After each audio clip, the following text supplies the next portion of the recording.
I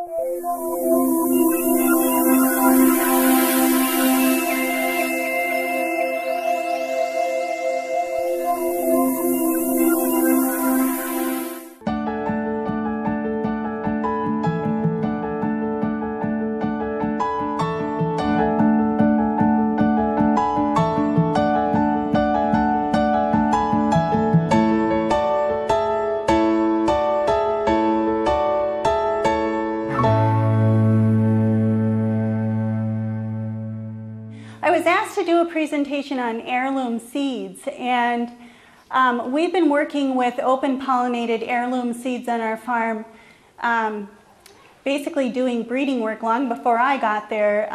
My husband Dan and his brother David have been breeding vegetable varieties for their own use, basically as home gardeners. And in 1997, we began producing certified organic vegetable seed of some of those varieties that we've been breeding, but also contracting with garden seed companies for whatever seed varieties they were asking us to grow. So we've been doing that since 1997, and this year decided to start packing some of our own seed and retailing our own seed. So we started Prairie Road Organic Seed and started packaging seed in February. Why save seed? Seed is actually a heritage. We talk about heirlooms. We want to be able to preserve seed and also improve it and maintain it.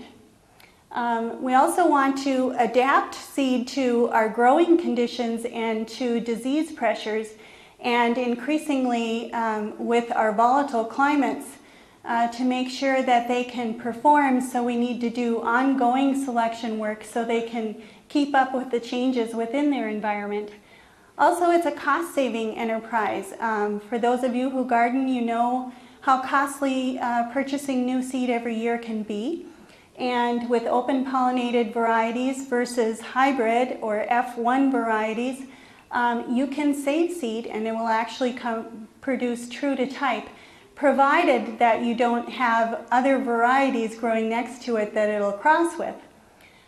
It's also a lifelong learning. I'm never done learning about seed. I don't think anybody's ever done learning about seed. It's fun, and you can create your own special varieties, and you have seed independence and seed security. Why is seed security important? This is the seed industry structure and all the changes that have happened from 1996 to 2008. And if you look at that, that's concerning. Increasingly, smaller seed companies are bought out by ever larger seed companies, and then those are bought out by an even larger seed company. And so our choices about what varieties are worthwhile, what varieties are should be preserved and should be maintained in the seed trade are increasingly being made in the boardroom. And it's not about what seed is doing well for a particular region, what seed is regionally adapted. It's all about seed sales. And so you begin to develop a one-size-fits-all mentality, and regionally relevant varieties are being dropped out of the seed trade. How many of you have favorite varieties that you can no longer find seed of? Have any of you had that experience where your favorite variety is all of a sudden it's gone?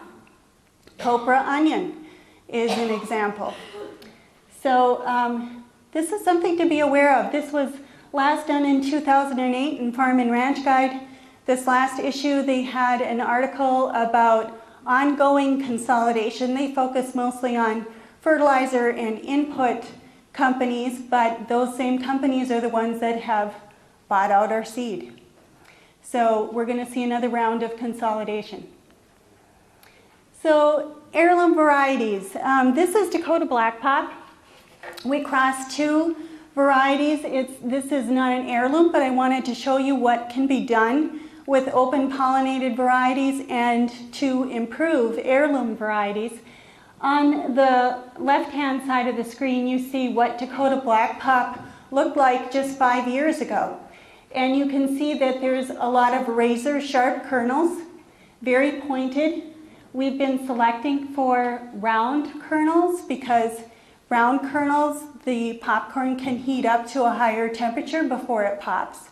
Otherwise, it'll pop at that peak, the point, it'll pop much sooner. So we've been able to make a significant improvement with Dakota Black Pop just by selecting for the round kernels. So what we do is we go through the patch, we're picking it. As we're picking it, we're looking for the cobs that we think are particularly good examples of what we're looking for. You select those, but then you go back to the stock. So you'd go back to this plant if you found a cob in the fall that looked like one you wanted to save, and you make sure that the stalk is sturdy. And one of the priorities we have for our popcorn is it can't blow over in the wind. So we're looking for sturdy stalks. So even if you got a beautiful cob, if it doesn't have a sturdy stalk, if you can dent in that stalk, you don't select that stalk seed.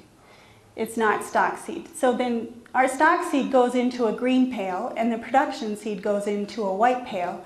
So we're always, every year, selecting for the very best examples of what we're trying to move that variety towards. So that's what you can do with open pollinated heirloom varieties. You can make improvements to these things and actually make improvements very rapidly. This is Wasichu flint corn. It's a rainbow flint. And this was prone to blowing over in the wind, every storm that would come by. And it was actually, we have been selecting it for almost 10 years now for stock strength. And we use it in between all of our varieties. It's a wonderful windbreak besides being a great decorative corn. We grind it for cornmeal is the way that we use it. It's also an excellent, highly nutritious livestock feed.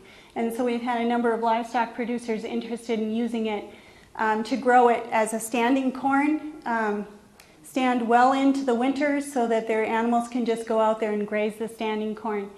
And so that's Wasichu flint. This is an heritage variety of tomatoes many of you may recognize, Amish paste. It has been named by Slow Food USA to their Ark of Taste. It was actually, as the name implies, it was an Amish variety out of Pennsylvania, was first discovered or adopted by the seed trade in Wisconsin. We've been selecting this variety. It's prone to cracking at the top near the stem, deep fissures. I'm sure any of you who grow tomatoes know what I'm talking about. And so the fruit was very unattractive. And so we've been selecting against those deep fissures and have made significant progress with that as well. This is Wisconsin 55. It's another variety that we've been selecting. Now these, a little further on, I'll show you an example of our disease nursery. All of our tomatoes are planted in this nursery, and we select for disease resistance and disease tolerance. And so septorial leaf spot, early blight, those are the two main ones that we still struggle with. We've virtually eliminated blossom end rot from our farm. So this is Wisconsin 55, very prolific canning tomato, very popular among home canners. Cherokee Purple, another Ark of Taste, Slow Food USA. When we first started growing this tomato, we had a request from a seed company to grow it. We'd never grown it before. We planted it out and it was the ugliest tomato I had ever seen. It's like, why would anybody grow this? It's just junk. The very top tomato, you can see just a hint of a circle around the top. Well, every single one of those, you can see the one facing the sun, there's not even a sign of it. Every single one of those not only had a circle, but a crack that went with it. It was just the ugliest tomato. And on the underside, it had what they call cat facing. I don't know, it's like a misshapen bottom. Instead of a nice smooth bottom, it's got this hole that goes up into the tomato and just gnarly looking.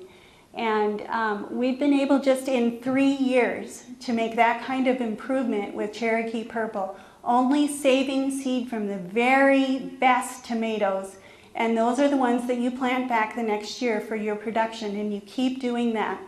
So this is the value of heirloom tomatoes. There's so much genetic diversity within these tomatoes, and within these varieties that you can actually make improvements just by selection work very quickly.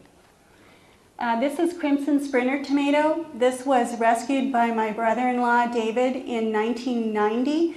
There was only one person in Seed Savers Exchange who was still growing it, and they were retiring. So they were looking for somebody to adopt this variety, and David adopted it. And when he first started growing it, very susceptible to blossom end rot, just constantly fighting this. And of course, 90s were a wet year, or wet decade, and it was just perfect environment for blossom end rot. Well, those kinds of situations are also perfect situations to do selection work against that kind of pressure. So it may seem like, oh my gosh, the weather's horrible, it's doing me this huge disservice, I can't get any nice looking fruit. That's the time to do the selection work. So Crimson Sprinter, we've been able to eliminate, we never see blossom end rot. And also the cracking on the top, it's very, very common in heirloom tomatoes. Dakota Sport, this isn't an heirloom, but I just want to show you again what's possible when you're working with heirlooms and talk about the genetic diversity of heirlooms. This was a sport that came out of Crimson Sprinter. And it was just such a surprise. It just made you stop short. Look how shiny that tomato is. You can actually see the photographer's reflection right here in the skin. It looks like it's been waxed. It comes out of the garden looking that beautiful. This isn't even washed. This is standing in the garden during a garden tour. You can see the corn plants in the background. And my husband just picked that tomato and held it, and the person next to him took a picture of it. And so that is Dakota Sport.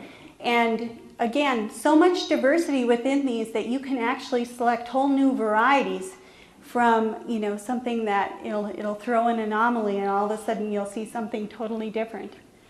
So that's Dakota Sport. Beautiful tomato, very disease resistant, virtually untouched by early blight. Some people ask me, well, do you have any tomatoes that are resistant to late blight? I don't think there is such a thing. If anybody knows of anything that's resistant to late blight, I think late blight will take out just about anything. But early blight, if there's enough genetic diversity within a plant, it can grow out of early blight. So early blight is not a death sentence. It can be, but it's not necessarily. This is Fargo Yellow Pear. This photograph was taken 3 years ago. We've been selecting for more of a pear shape so that it actually does look like a pear now. But again, this one, it was susceptible to, it wasn't really blossom end rot, but the very end of it, the blossom end would turn sort of a brown color. So you'd have this brown spotting at the bottom of it, and we've been able to eliminate that. So, I've mentioned a few times about genetic diversity and about adapting varieties to our environment. And the Fargo Yellow Pear was developed by Dr. Albert Yeager. He was a plant scientist at NDSU. This variety was released in 1932.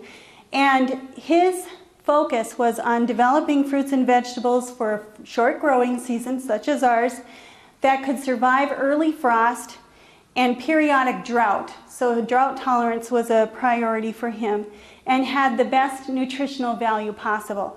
So he was one of the first plant breeders in this region to start actually breeding for local adaptation. And in 2009, 3 market growers and I, Marvin Baker, Steve Zwinger, and I took part. Steve Zwinger is a research agronomist at the Carrington Research Extension Center. Marvin Baker is the proprietor of North Star Farms, a CSA, up in Carpio, North Dakota. And our premise was that if we were to begin looking at varieties that were bred and selected for adaptation to our specific growing region, that we would find varieties that are more resilient and don't need to be babied like some varieties that we've all experienced. So we were committed to screening 10 different varieties per season over the course of 2 years. So between the 3 of us, we screened 60 different varieties vegetables, just whatever we might be interested in taking a look at. And one of their focuses was on varieties that were carried by the Oscar Will Seed Company. And for those of you who are from Bismarck, you probably know the Oscar Will Seed Company was based in Bismarck. It was started, Oscar Will came to the Dakotas in 1890. His goal was to establish the Bismarck Greenhouse and Nurseries. And he was working with a partner at that time. And he actually bought the business and started Oscar Will and Company. He was noted as a seedsman, a florist, and a nurseryman. And in the 1888 catalog, he wrote in there that of his interest in developing regionally adapted variety, and the catalog's title was Northwestern Grown Trees and Seeds. So it's interesting to think of ourselves as being Northwestern. You know, at that time we were on the northwestern edge, but so looking at adaptation. So Oscar Will and Company was dissolved in 1960, and the nursery's acreage on the south side of Bismarck was developed and now sits underneath the Kirkwood Mall, just right south of here. So the North Dakota Agricultural College was established in 1890, and we were able to obtain a list of all of the vegetable varieties that were developed and released by NDSU. Professor Yeager had released 21 different varieties in his 18-year stint at NDSU. So the NDSU, as I mentioned earlier, the NDSU Horticulture Department was merged into the Plant Science Department and has not bred and released any new varieties since 1991. So we've actually experienced a 20-year gap in breeding regionally adapted varieties. We think that's too long. We would like to see that revived. The wonderful thing about open pollinated heirloom varieties is their diversity and the ability to work with them. So this is one of the varieties that I screened. I have a particular interest in tomatoes. I love tomatoes. Tomato season comes along and I have so much energy. I just love tomatoes. And so this was a tomato called Double Rich, and its claim to fame is that it has twice the vitamin C of most tomatoes, equivalent to that of an orange.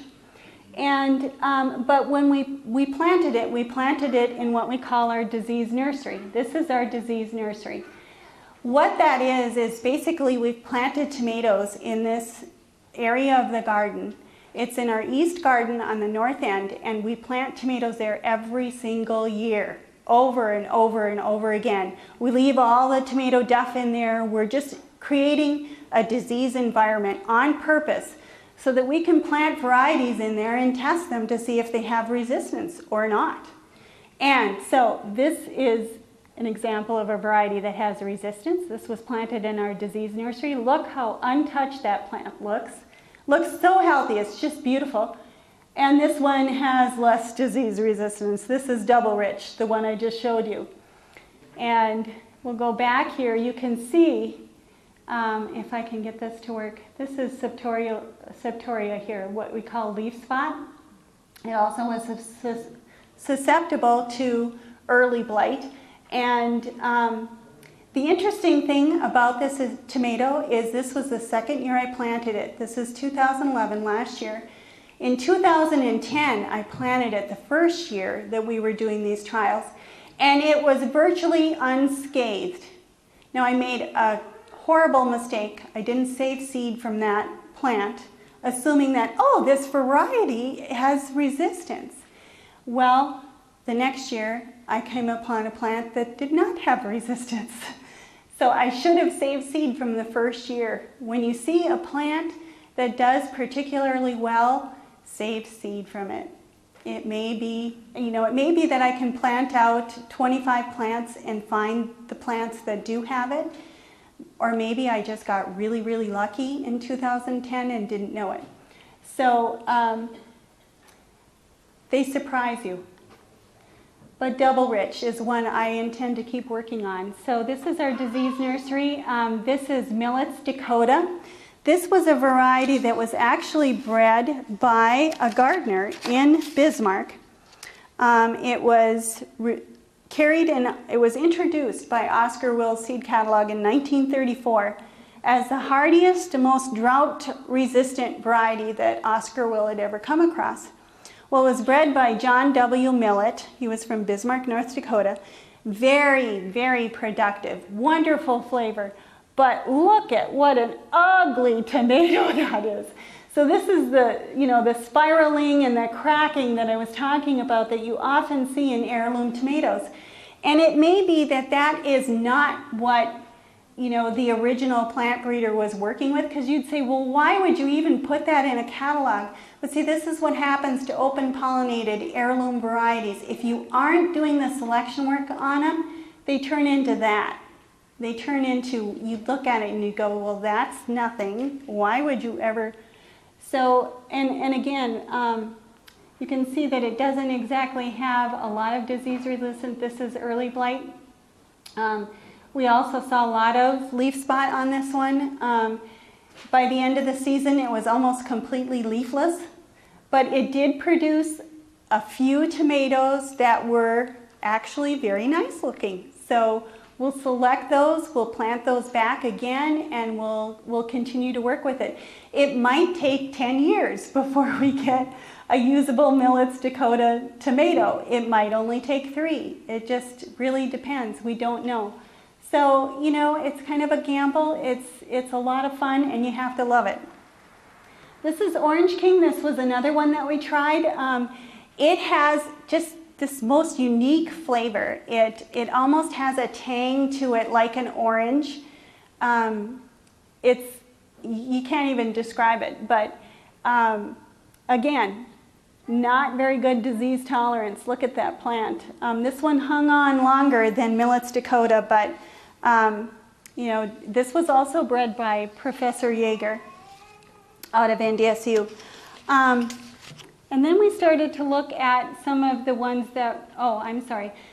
I wanted to show you this one because this again is not an heirloom. It's fox cherry, and I actually don't know the history on this one. This seed came from New Mexico. It's being selected for drought tolerance in New Mexico by a friend of mine, and he sent me some seed of it, and this is growing in our disease nursery. So compare this to the ones you just saw, Millet's Dakota and Orange King, and how diseased those plants were. This was virtually unscathed. I mean, this thing was growing just like there was no disease present at all. It was just amazing. Just a beautiful, beautiful plant, very prolific. The tomatoes are about like this size.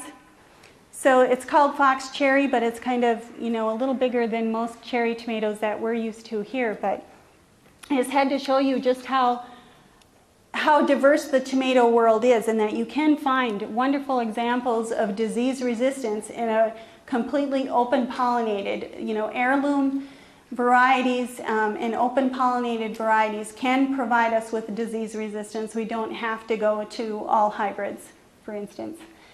So this is Hidatsa red bean. Wanted to try out some of the beans that were carried by the Oscar Will catalog. This seed was accessed through the USDA germplasm collection. It was actually donated by the Oscar Will company to the USDA. It has been selected for the Slow Food Arc of Taste, and just unbelievably beautiful, gorgeous green growth.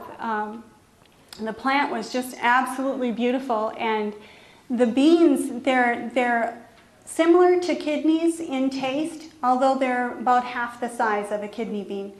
But definitely we'll be growing that bean again, and we'll be offering it. It's just a wonderful bean.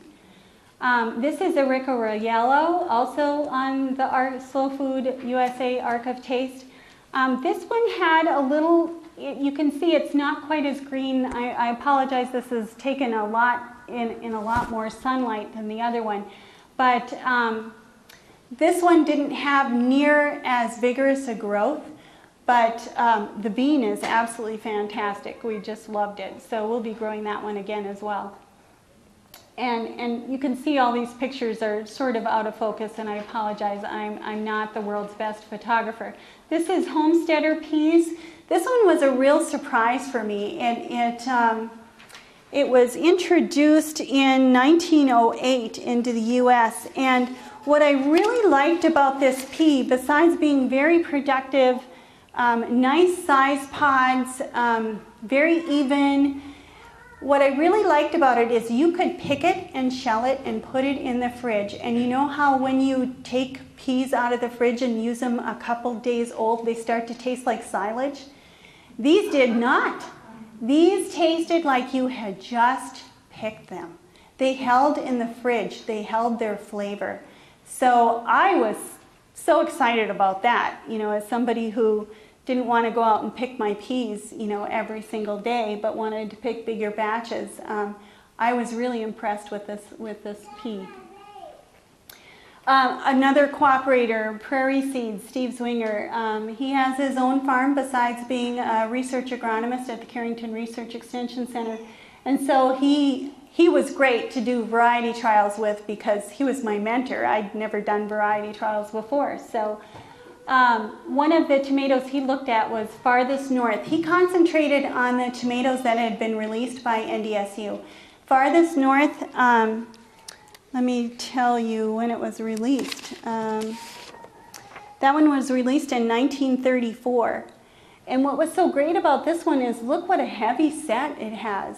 It's just unbelievable how many tomatoes that set on. And again, the picture isn't great. It was actually a blow-up of the bigger picture, so we didn't have a close-up. But it's about the same size as the fox cherry, you know, a medium cherry-sized tomato. Very prolific. Cavalier, these are the ones that Steve thought, he held taste tests at the Carrington Farmers Market, and Cavalier, Cheyenne, and Cannonball came out on top in that order in terms of flavor. And what's interesting about these NDSU releases, even though they're very well adapted here, did very well. Steve said they should be in the seed trade. They're not available anywhere as a commercial variety except for at Baker's Nursery in Fargo. Forget the name of the gentleman that runs Baker's Nursery, but he used to work at NDSU, and so he had a familiarity with these tomatoes, so he's bringing them back. So, but the seed is not commercially available at this time. So Cannonball was 1973 release, and the others go back into the 60s. Cavalier was 1953, and Cheyenne was 1960. This is Pinky popcorn. As the name suggests, the popcorn is pink. It was an NDSU variety. It was released in 1936, and it was carried by Oscar Will and Company. The cobs are said to be about 10 centimeters long, and it's a white cob. Steve grew this, and he was just impressed. You know, if you look at this popcorn, compare it to Dakota Black Pop. Dakota Black Pop is probably about half that height. So it has the height of a flint corn, but it's a popcorn. So really interesting. He said he would be growing that again too, and probably offering that as a seed. He trialed 2 lettuces that were released by NDSU, Ruby and Salad Bowl. Oh, I'm sorry, these were not NDSU releases. These were carried in the 1958 Oscar Will catalog that Steve Zwinger has a copy of. And so he acquired the seed from the USDA germplasm collection and trialed these. Ruby lettuce matures in about 45 days, and as you can see, the leaves are savoyed. So that's that lacy look to it. They're frilled and have a deep red color. The quality was really good if you picked it young. If you let it get too old, then it started to deteriorate. It was slow bolting, which Steve was really impressed of. It might be difficult to actually develop seed of this variety as a result of that, but it has this beautiful, intense red color. And the other one he trialed was Salad Bowl. This was another Oscar Will lettuce offering, and it has a maturity of 48 days. The leaves are waxy and notched. They're very, very closely set, and it's very drought tolerant and tender and sweet.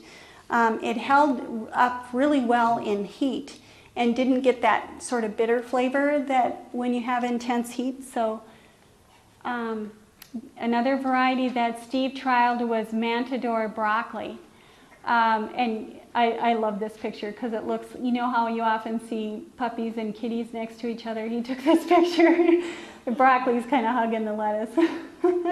But Matador broccoli was one that Steve really liked as well. It was a 1960 NDSU release, and it was developed for cooler northern climates. And Steve has a relationship with Bryce Farnsworth, who is a technician working in the plant science department, works mostly with potatoes, but he's sort of our seed hero because he's been taking these out of cold storage and planting them just on his own, just as something he knew needed to be done. So he's been doing that, all of these tomato varieties and this broccoli. And the thing that's so interesting about this broccoli, why he recommended it to Steve to try, is because it was developed so you could direct seed it. That it's supposed to be a direct seeded broccoli versus, you know, starting your plants in the greenhouse and then transplanting them. And so Steve did a trial where he not only did the transplants, but he also tried direct seeding them. And the transplants were first harvested in 63 days from planting, whereas the direct seeding method, he was able to harvest 81 days from seeding. And the thing that he found so interesting about this broccoli is when he harvested the main head, it started producing side shoots just very prolifically. And you had to pick the side shoots every 2 to 3 days to keep up with them because they were just popping out all over the place. And not just small little spindly side shoots, but actually, you know, very good size and very edible. So the other farmer who worked with us, how am I doing on time? Does anybody have time? 10 minutes? Okay. The other farmer that worked with us was Marvin Baker, North Star Farms in Carpio, North Dakota. And he trialed a number of varieties, but 4 of them that he felt he would recommend, and one was Copenhagen cabbage. And this is actually a picture of some seedlings that he started in the fall just to see how they would do in the greenhouse over winter because they were touted to be frost tolerant. And they actually survived in the greenhouse down to 16 degrees twice, 18 degrees at one point, and another night where it was down to 22 degrees in the greenhouse. And they still survived. So he was impressed with this variety for its cold tolerance. He also trialed Arikara squash, which was originally grown by the Arikara Indians of North Dakota, of course. And the squash is an oblong shape, and the tribes not only used the squash for squash, but also would harvest the flowers. And they would only harvest the male flowers on the squash. Squash has both male and female flowers. They would harvest the male flowers and dry them. And in 2011, the reason why Marvin was so impressed with this variety was his fields were flooded repeatedly. You know, he's up by Minot. So remember what was happening in 2011 up by Minot. And his gardens were flooded more than once. And the Arikara squash came back. It survived the flooding and came back and produced fruits that weighed 8 to 11 pounds. And it's also known to be a very good storage squash. So it has a very hard shell, so you can store it well into the winter. It doesn't desiccate or start to mold and rot away. Another one he trialed was Granite State cantaloupe.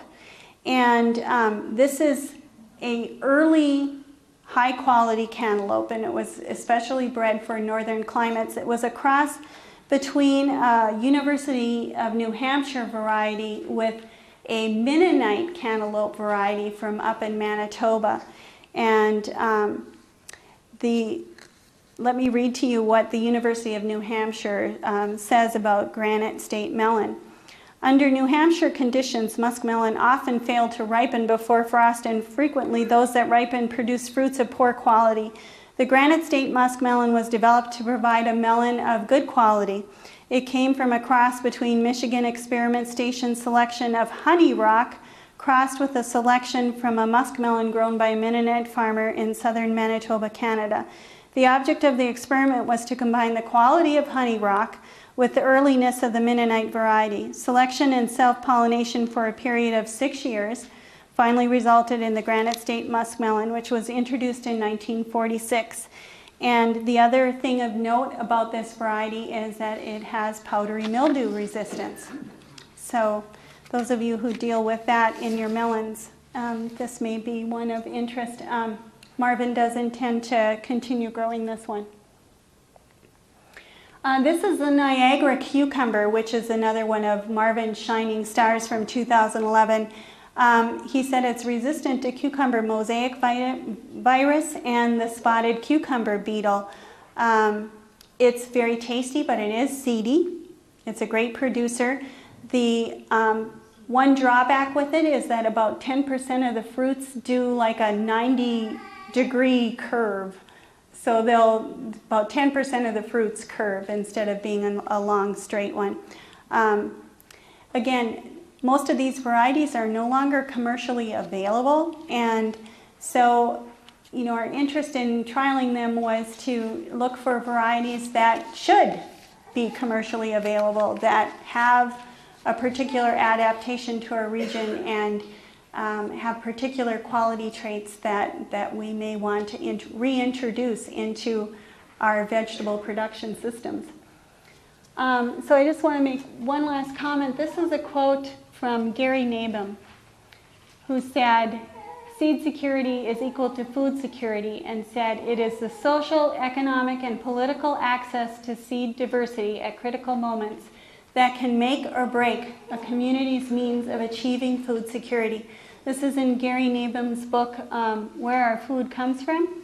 Gary Nabum was, I'm going to blank out on the name of he's with a seed, native seed search out of New Mexico. It's very much like Seed Savers Exchange, only focuses on a lot of native varieties. And so I would encourage you to read the book Where Our Food Comes From. It talks about Nikolai Vavilov, who was a Russian scientist prior to World War I, and he went to what he called all the centers of diversity and collected seed from all across the world. So corn would be the center of diversity for, Mexico is the center of diversity for corn. The Middle East is the center of diversity for a lot of our small grains. So he went to all these places and collected the seed, and he really made quite a heroic effort, not only in collecting the seed, but then saving the seed during World War I. And actually, he and his staff died of starvation while they had their seed vaults full of all of these seed collections they could have saved themselves, but they knew the value of those seed collections. So really, if you want to imprint on your mind the importance of seed, that would be a recommended read. So yes, I'll take questions. Is your farm or place where you grow your seeds open to the public, and then you have seeds for sale there? We don't have a storefront per se. We do have a website, and we're listed on the Local Harvest website, so we have a storefront there. We do give a garden tour every year, mostly because we've been involved in various projects, both through Northern Plains Sustainable Ag Society and also through our own seed work, such as the project I just spoke about. So we often have garden tours in conjunction with one of those projects. This year we don't have a project per se, but We will be hosting a garden tour in August. Any other questions? Yes? If you've got like 2 of these varieties of tomatoes and you want to keep your seeds pure, how far apart do you have to have them in the garden? Tomatoes are primarily self-pollinating. The only tomatoes that you need to be concerned about is the potato leaf tomatoes. Brandywine is one of them. So if you look at your variety descriptions, if you watch for those they outcross to a much greater degree. So if we're growing a variety of different tomatoes, 200 feet is plenty to space them and save seed and be sure that it's not going to cross-pollinate. But Brandywine, we put way over on the other side of the farm. So those potato leaf varieties are the ones that you want to watch out for. The others, are primarily self-pollinating.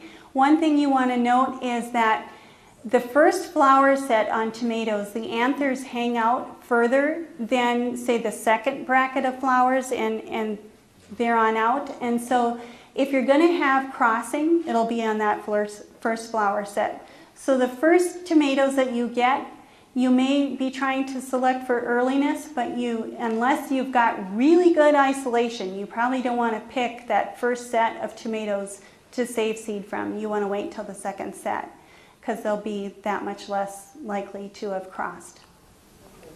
Mm-hmm. Yes? Are all your tomato plants indeterminate? Some are semi-indeterminate. So I had one person come and ask me if we had any that are determinate, and we don't.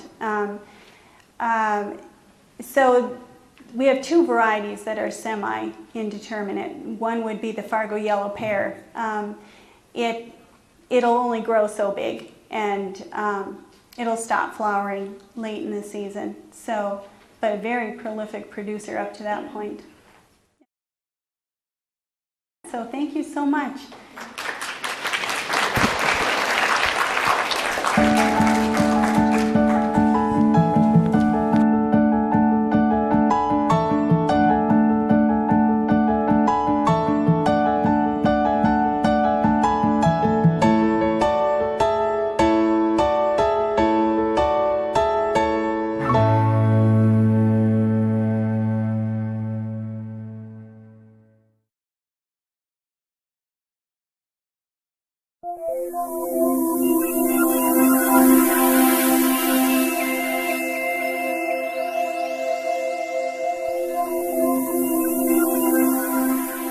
If you enjoyed this program, would like to see it again, or send the link to your friends, it's available at freetv.org.